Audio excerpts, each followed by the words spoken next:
Now to H1, Big Valley Family Resource Center. Mr. Chairman, last week we had a request, the board had a request to entertain the concept of installing a mobile home at the one-stop center in Bieber. And I apologize for the brevity of the report, and Mel's got some more information, but we rushed to get this on the agenda today to discuss, primarily just as a point of discussion and perhaps to provide some direction to us as far as how the board would like to go.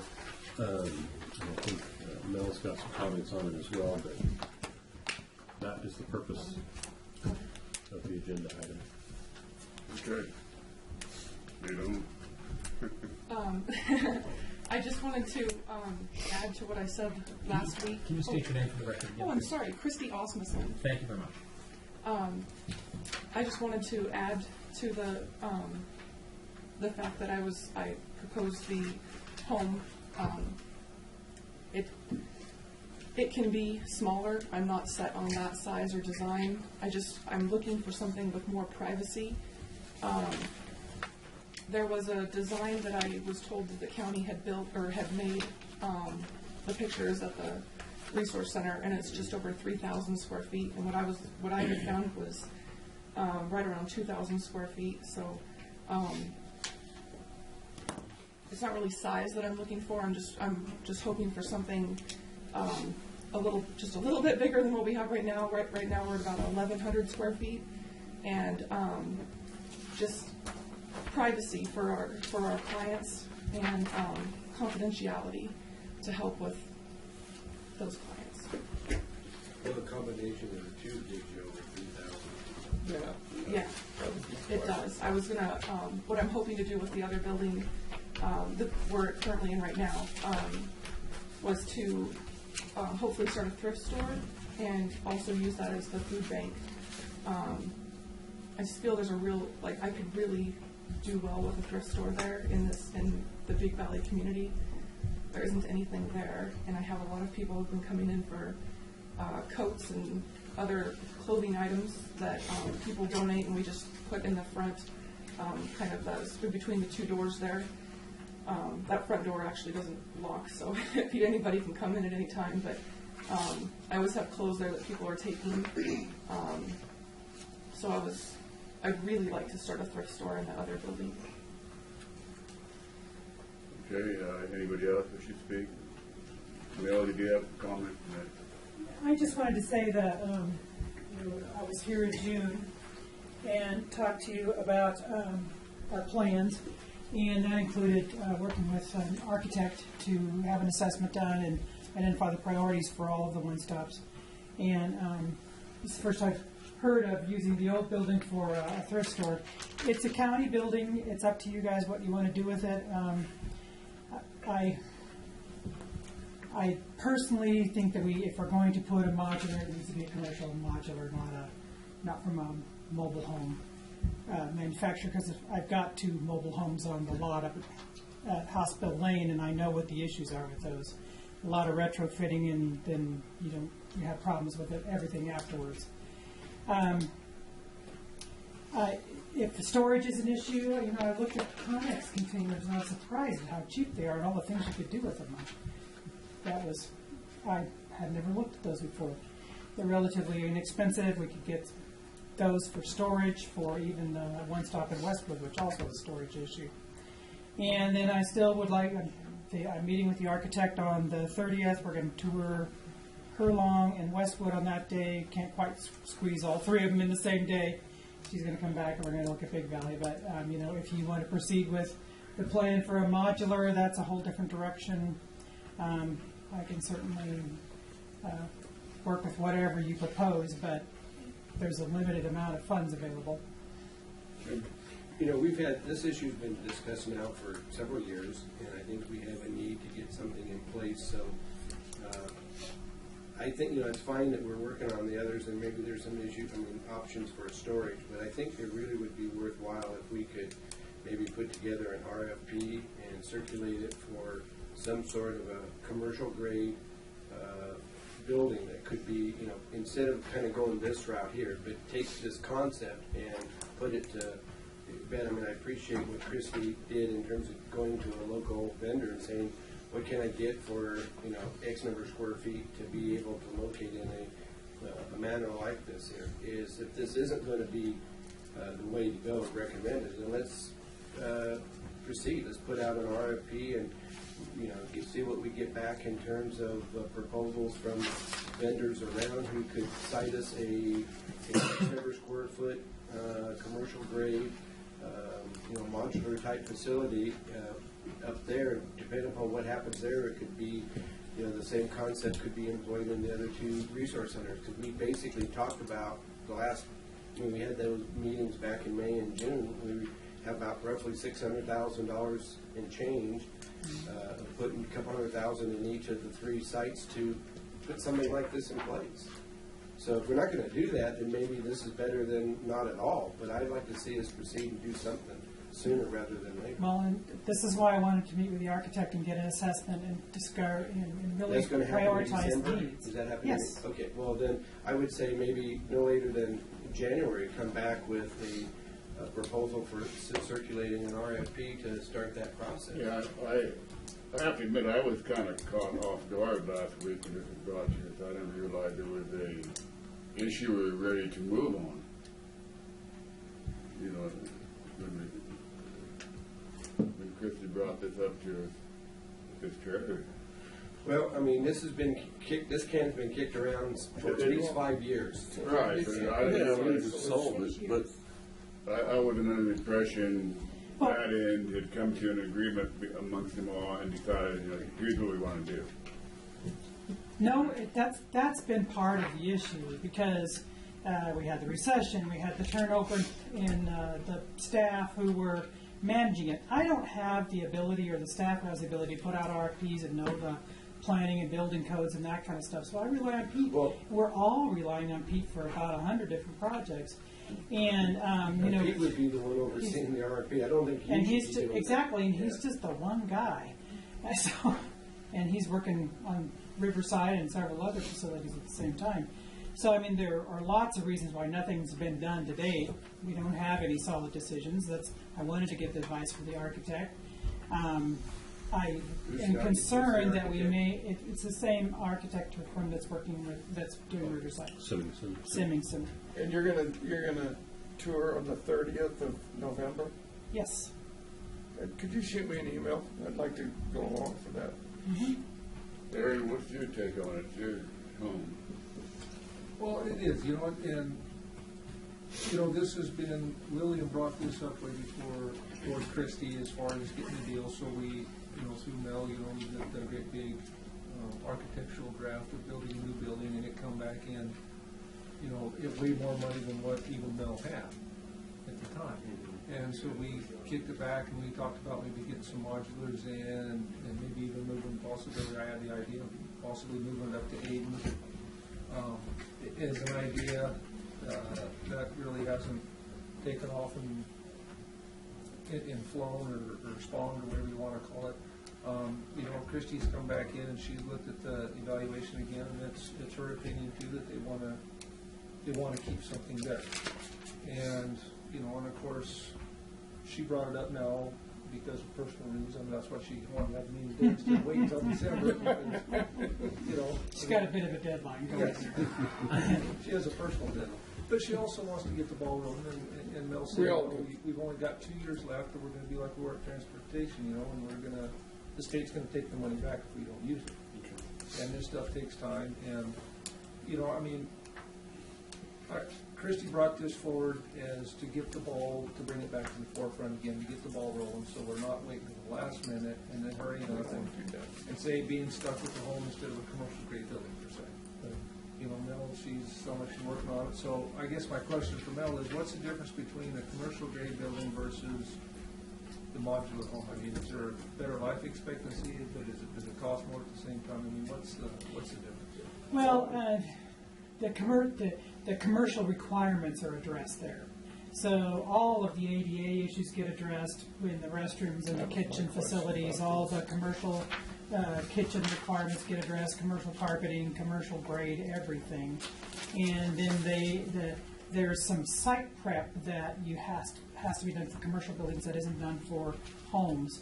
And so, and I don't know all of those things, Pete knows some of them, but even that, this is why we wanted to have the architect take a look at it, and I will talk to her about this presentation and see what her experiences are, because she's obviously got a lot more experience in this than we do, but I do know that we bought mobile homes and this was a long, long time ago, but we bought mobile homes and put up at Hospital Lane, and we had 30 years commercial ago. kitchen upgrade put in, we had commercial carpet upgrade, we had commercial ramps, we had to have a foundation, and I mean, it's a lot of stuff that would have been easier if we just had a commercial installation from the beginning. The ADA stuff alone is huge. Yeah. My suggestion, Mr. Chairman, is that we continue this and let the tour with the architect take place. Maybe after the first of the year in January, staff can come back to us with some courses of action and possibly an RFP proposal that could be circulated to, I think we need to get some movement on this. All right, this seems kind of loosely put together to me. Well, I mean, Chrissy put this together herself. Yeah. To I understand that. She wanted to get the ball rolling. This is her best professional offer by any means. Okay. And so, I mean, I agree with Jim, maybe we can just take and table this until the January meeting, where we come back and. But that gives time for this tour with the architect to take place. It gives time for Pete maybe to work with Mel and whoever else he needs to work with to be able to come back with some sort of, what are the I alternatives? still have a question. You got a question? Yeah. I'm not looking that good. I know you're not. Go ahead, Jeff.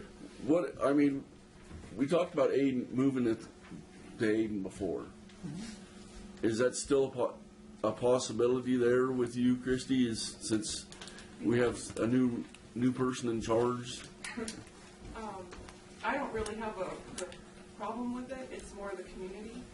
They are very against it. Being there for the last few months, I can see that there is a problem with transportation for a lot of people. I did talk to Aaron about the fact that maybe we could have, I don't know what's in Aiden other than the school, but like if we had just like a satellite office that we were just open a couple of days a week over in Aiden, if I had someone over there just to offer services over there, I'm open for that. I mean, that wouldn't be a problem at all, but I don't think moving the whole business over to Aiden would work for the community, just because. I mean, I just look at it as a numbers wise, you're going to spend, $250,000. Would it be better just to put $80,000 into that school over there but if that, I just don't think the community. if that's not, but if the community doesn't want it and not going to support it, it'd be spending bad money. Well, it would also be important to remember that whatever money we put into the school, it's going into a Modoc County facility. So, Well, somebody else owns it. I mean, the school Yeah. district would own it. Yeah. It's your, retrofitting them and benefiting them, but not necessarily yourself. Right. But I mean, it'd be really important to invest this money wisely, because we all know capital facilities money is hard to get. And that's why I'm kind of excited about meeting with the architect, Yeah. because I just feel like she's got the experience that we need and can give us some advice and help us make a good investment with our funds. Jim? If I could, Mr. Chairman, I think the value of what Christie brings to us is it brings back to the forefront an issue that's been dogging us for well over 5 years. And I appreciate the fact that if we don't do anything else, then this is better than nothing at all. But if we can do better than this, and should be able to do better than this, then the time is for us to respond to this by saying, okay, this is good, but this would be better. And that's what has to somehow be put together so the board can deal with it. And just kicking that can down the road every few months isn't doing any of us any good. And so my suggestion is, this is better than nothing at all. But if you guys can come back by January sometime, we have 3 meetings scheduled in January, take your pick, it doesn't matter which one, that would be able to provide for an alternative to this, that would be an enhancement or improvement and a better use of those public dollars. I'm listening. That's what I'm saying. I'm game. I want to see us be able to get something done. Yes. And I think, kicking the can down the road for another 5 years isn't going to get it done. I mean, I think the people up there, they need the space. And if this is a way to get them some additional space, then let's do it. And, the architect could provide a lot of insight as to how to put that RFP together. We got Tony now working in Richard's office, and he worked very closely with Pete. If we need to clone Pete, if that's what it takes to not only get this job I don't have done. any money for that. Yeah, but if you could figure that out, that'd if be that's awesome. what it takes to get this job done and a lot of other jobs done, that's what Richard gets paid the big bucks for, is to try to figure out how to do that. And I know he's working hard to getting that done. He's already got some great staff in place, and we're starting to see some really good stuff happening. So let's get this mixed in with that there. And I think, if we were asking to come back next week or the first weekend meeting in December, that's a little bit. But we're talking about by the end of January at the latest, hopefully earlier in January. Gives you a few weeks. Things kind of slow down during the holidays, and you don't do a whole lot of other stuff because you've got a lot of parties and stuff to deal with. But in between all that, maybe you could sneak in an RFP. Who knows? Okay. We table this to the January meeting to be determined By between Richard, Richard yeah. and Melanie. I just want to, I see Peter speaking. Do you have anything to add to the discussion, Peter? No, I think Mel covered it. We talked about, what we're doing, have an architect come in and give us some analysis and a little more clear And direction. if we shoot for the latter part of January, then that gives Christy time to bond with her new child that's due in a week or two. Start bringing it to the board meetings. Is staff clear? Does that work for you? Yes. Okay. Thank you. All right, Crystal. Mr. Spencer? I second your You have a motion. motion? You made a motion, and she You seconded. have a motion and second. Any discussion, Mr. Spencer? You get the skunk award. I I would do. suggest that when this appears again and again, that the title be Groundhog Day, because I just went through minutes for the past 6 years. We posted some video of discussions about this. I am confident, knowing all of you, knowing you, and knowing Pete, You lost your skunk. that's okay, he'll be fine. It's kind of animal abuse. No, he's sleeping now. He got bored. This is never going to happen. You have, it's not a kick down the road. This is an avoidance to take action. And it's a shame because you've lost a lot of good people that couldn't work under the conditions that you expect them to work under. This is never going to happen, and we need to start telling and be honest with these people. You're never going to spend that money. That's $600,000. And by the way, I'd like to know what budget that is. That's where that $600,000 is now. Do you know where it is? You can address the chairman. Yeah. I tried to find out yesterday, and nobody seems to want to tell me where to place the $600,000 is going to disappear in 2 years. So some of you have openly expressed your distaste for people in need, and that upsets me. It upsets a lot of people.